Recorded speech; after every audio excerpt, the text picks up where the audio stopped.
এখন জামাত যদি পারে গণহত্যা ৩০ লক্ষ দায়ে, আওয়ামী লীগ ২ লক্ষের হত্যাকাণ্ডের দায়ে থাকতে পারবে না। কোন যুক্তিতে খাটে এটা? একটা মাত্র যুক্তিতে খাটে, আওয়ামী লীগ না থাকলে আমরাও মামুরা ভাগাভাগি করে। আপনি শুরুতেই বলেছেন, নওফেল সাহেব বলছে এখন পর্যন্ত তারা জুলাইয়ের গণহত্যার জন্য দুঃখ প্রকাশ করে না, এটা অপরাধ করছে, এটা স্বীকার করে না। এই রকম একটা দলকে আপনি আলোচনার টেবিলে কিভাবে রাখবেন? তাহলে তো জুলাই বিপ্লবী ব্যর্থ, জুলাই বিপ্লবী অস্বীকার করা হয়। আপনি ঠিক পয়েন্টটা ধরেছেন। সেটার উত্তরটা হচ্ছে নওফেল সাহেব মানে আওয়ামী লীগ নয়, শেখ হাসিনাও করেন নাই, ইন্ডিয়াও করে নাই, শেখ হাসিনা মানেও আওয়ামী লীগ নয়। এটা আওয়ামী লীগের হাতেই ছেড়ে দেন না।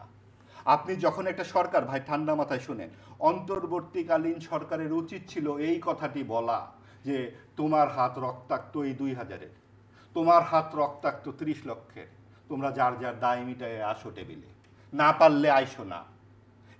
এটা কোথায় তারা করলো? তারা কি করলো? আন্তর্জাতিক ট্রাইব্যুনালে ওই মামলা দিয়ে দিল। তাতে কি হলো?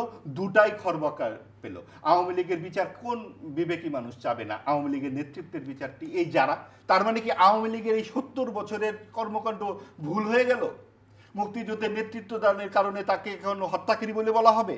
বাংলাদেশ থাকে তাহলে না, এই জায়গাতে সেটা স্থগিত করা হয়েছে এবং সময়ের প্রেক্ষাপটে তারা স্থগিত করা হয়েছে কারণ নির্বাচনটা তাড়াতাড়ি করে ফেলি, করে ফেলে আমরা বসে যাই, আমরা বসে যাই ৫ বছরের মধ্যে সবকিছু ঠিকঠাক করে। বিপ্লবটাকে স্বীকারই করছেন, আমরা কেন স্বীকার করব না? বিপ্লবকে আপনারা হেরে গেছেন কেন? তাইলে এটা ছাড়া দুনিয়ার ইতিহাসে তো তাই আছে। আমি তো প্রথমেই বললাম এখানে কোথাও বিপ্লব হয় না, এখানে একটা গণ অভ্যুত্থান হয়েছে, যেমন ৯০-তে হয়েছিল, যেমন ৯০-তে এরশাদ পালিয়ে যায় নাই, ৯০-তে এরশাদ করেছিল। পালিয়ে যাওয়া একটা টার্ম।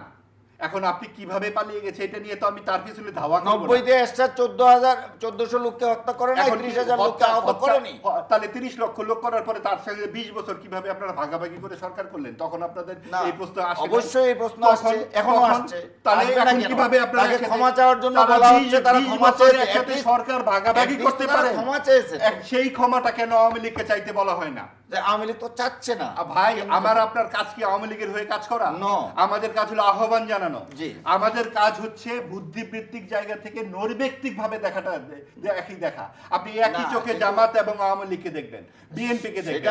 আমার কাজ নয় বিএনপি বা আওয়ামী লীগের পক্ষে থাকা। আমার পয়েন্টটা আপনি ঠান্ডা মাথায় একটু শোনেন, আমি শেষ করি, প্রায় শেষ করি। এখন জামাত যদি পারে গণহত্যা ৩০ লক্ষ দায়ে, আওয়ামী লীগ ২ লক্ষের হত্যাকাণ্ডের দায়ে থাকতে পারবে না। কোন যুক্তিতে খাটে এটা? তাদেরকে পালিয়ে যেতে হচ্ছে, এটা ফাঁসির চেয়ে কম নয়। কিন্তু এর মানে এই নয় যে একটি দল যে আমাদের মুক্তিযুদ্ধের নেতৃত্ব দিয়েছে তার ইতিহাস শেষ হয়ে গেছে এবং এটা তাদেরকেই বিবেচনা করতে দেন। তারাই যদি না পারে টিকবে না। তারা যদি এত খারাপই হয়ে থাকে, বেশ ভালো কথা, তারা নির্বাচনে 0% ভোট পেত, তাদেরকে লাল কার্ড দেখিয়ে দিত জনগণ। আপনারা তো ভয় পান কেন? এবং আপনারা গণভোট করতেছেন বোঝানোর জন্য যে আওয়ামী লীগকে আমরা কেউ চাই না। তার মানে কতখানি গুরুত্বপূর্ণ আওয়ামী লীগ? আপনারাই তো আওয়ামী লীগকে এত গুরুত্বপূর্ণ করছেন। কাজে আমার পয়েন্ট হচ্ছে এই যে একটা বিভাজিত সংস্কৃতির দিকে আমরা যাচ্ছি, যখন আওয়ামী লীগ থাকে ঠিক একইভাবে বিএনপির প্রতি, বিএনপি আগুন লাগায়, বিএনপি এই করে, বিএনপি সেই করে, কথাই শোনানো যেত না তাদেরকে। কিছু বললেই বিএনপি জামাত, বিএনপি জামাত, জামাত আর বিএনপি এক হয় কি করে?